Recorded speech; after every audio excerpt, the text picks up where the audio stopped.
Hey guys, what's going on? I'm really excited about sharing this really cool piece that I picked up a couple weeks ago. It's a new guitar, and I haven't had a chance to do a review on this guitar, or at least put a video on this because I've been busy in the last couple weeks, so I haven't really had the time. But today I had some time to put something together and do a little demo for you and talk about the guitar. If you don't know what kind of guitar I'm talking about, it is the Epiphone Les Paul from the Slash series. Obviously, we know who Slash is. Very iconic guitar player. We all know what kind of guitars he plays on. Obviously, the Les Paul. So this is his signature line. To be honest, it's one of the best guitars I've had that I've acquired in a while, and I'm really excited about this guitar. And I actually got to use it at a couple live shows, and it held really well, and it didn't disappoint at all. It actually exceeded my expectations. So I'm real excited to share this with you, and I'm going to walk you through, the whole packaging, what the guitar comes with when you get it, from the case to the case candy and everything, and obviously to the guitar itself, and play a little demo for you, and so you can kind of get an idea of how the guitar sounds. All right, so let's get to it. So here it is. This is my new pride and joy.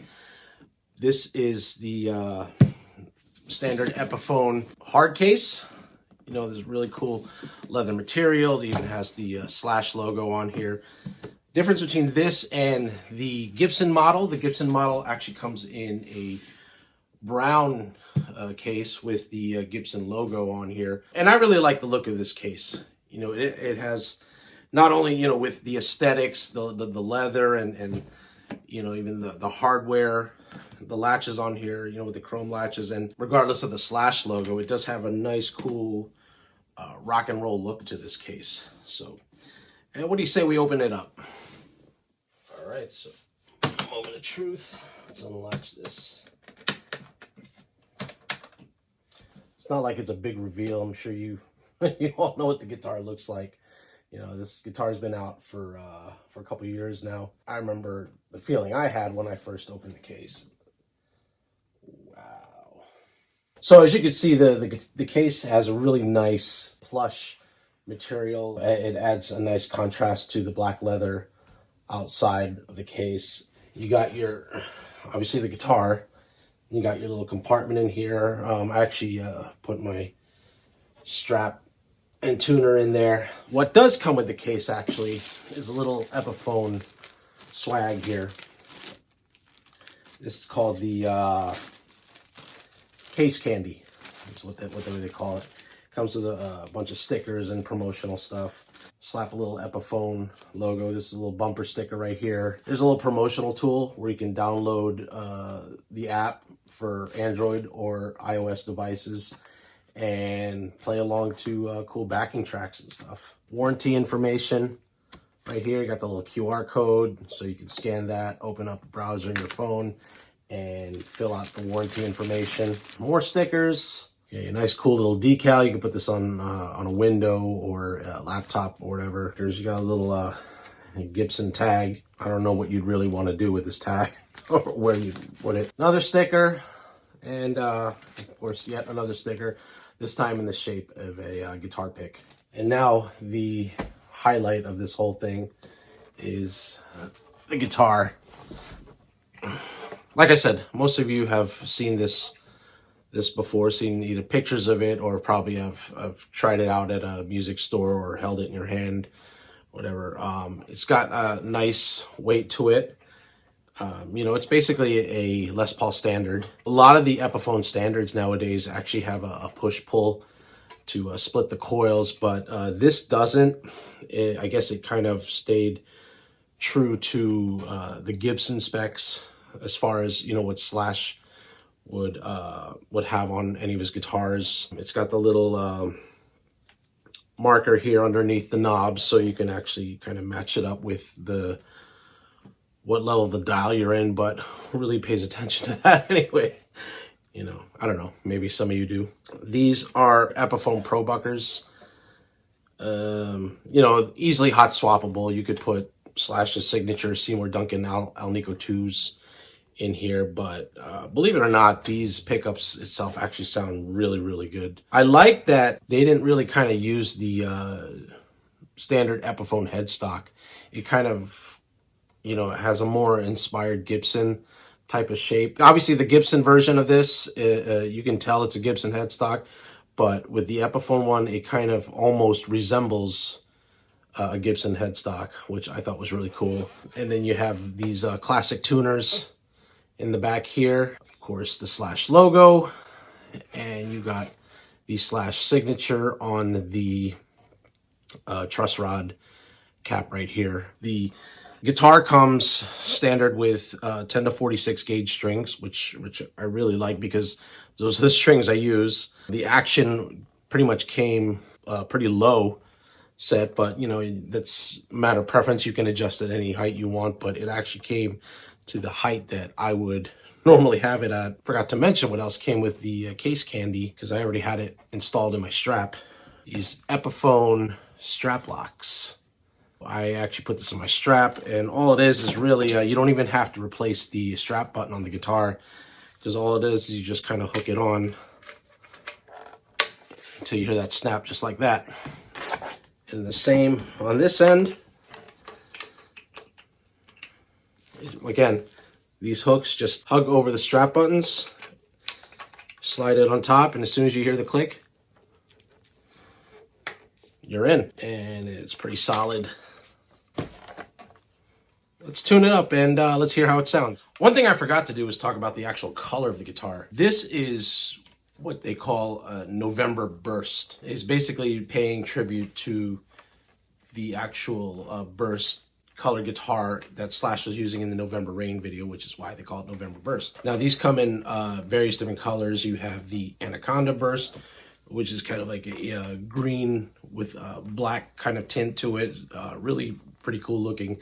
The Vermilion Burst, which has more of a reddish tone. And then you have the Appetite Burst, which is more just paying homage to the original color of the Appetite for Destruction guitar that Slash used in those early days and, throughout that whole tour when that album came out. But this actually is kind of my favorite one. I love the November Burst. Technically, it's more of a Tobacco Burst, but in the Slash collection, it's referred to as November Burst. And this actually is one of my favorite colors out of that collection. Okay, so I have this hooked up to my Boss ME90, which is going right into my Focusrite interface, right into the computer. So those are basically the sounds you'll be hearing. I am actually using a Vox AC30 IR with a Britstack preamp and Tube Screamer overdrive to it. So basically kind of setting that British sound with the high gain push. So right now we're going to just start with the neck pickup.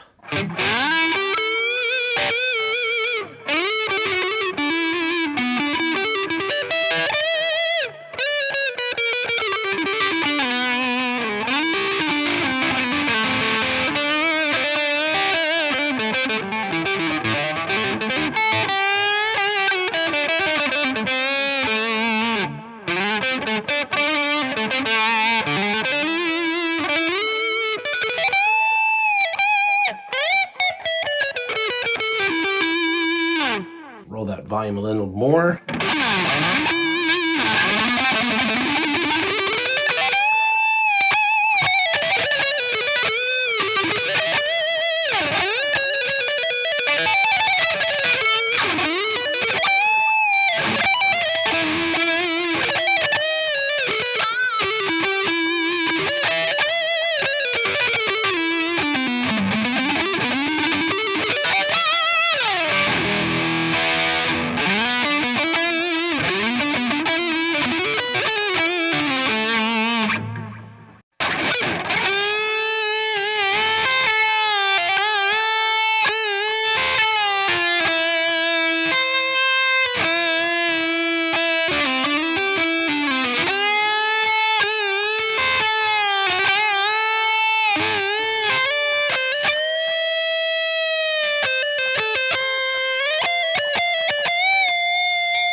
Actually, let's try it like in the middle here. So if I roll down the volume, the tone and the lead volumes down a little bit.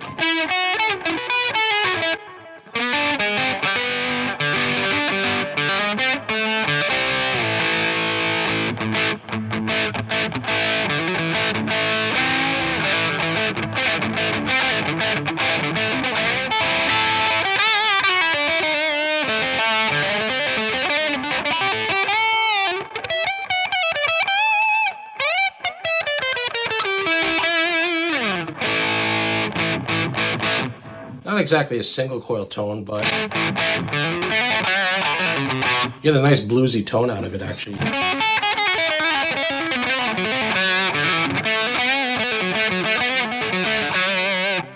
Now let's try the bridge pickup all the way up.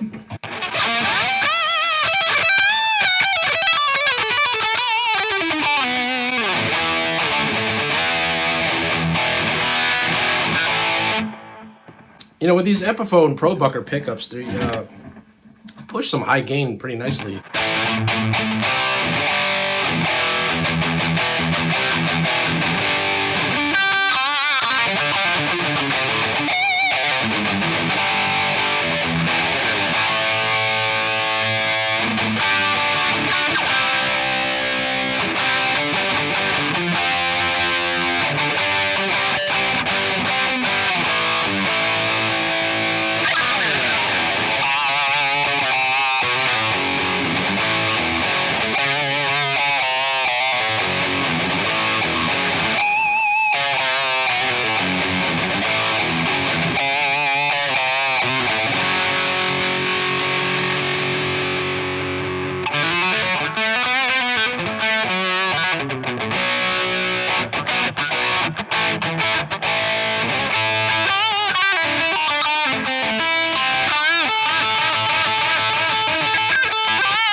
I love this neck.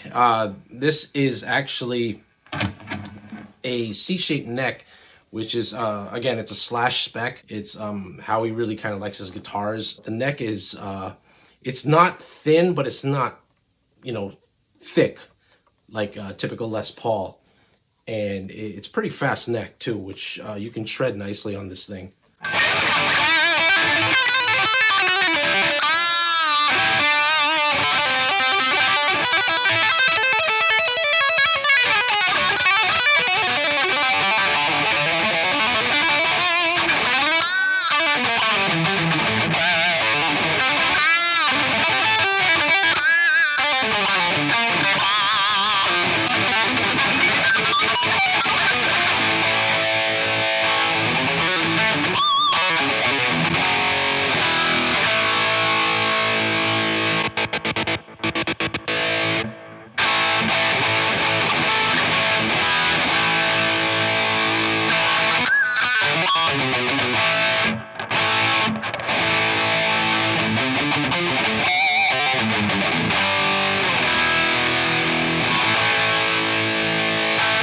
What can I say? I'm pretty happy with this. Again, I love this guitar, and you know, I know there's a lot of those Gibson elitists out there who really kind of don't see anything other than if it's a Gibson model. But you know, Epiphones do make solid guitars. You know, they may not be USA made, but that doesn't mean they're not solid guitars. I've owned 3 different Epiphone Les Pauls over the years, and I have tried Gibson models too, and I find that Epiphones sometimes have a lot better tuning stability than the Gibson Les Pauls. Now, not to say take anything away from the Gibson models, because obviously they are solid as well, and you know, I'd like to own a Gibson model one day, but I am really happy with the Epiphone version of this guitar. And any of the other Les Pauls I've had in the past too.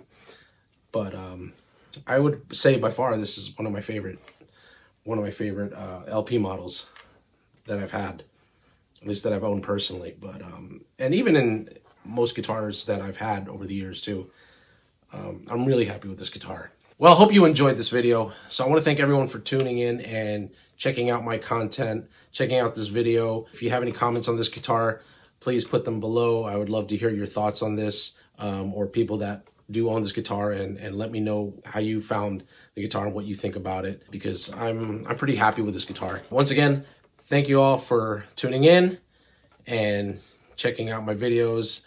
I'll be posting more videos in the future, but until then, I'll see you guys later.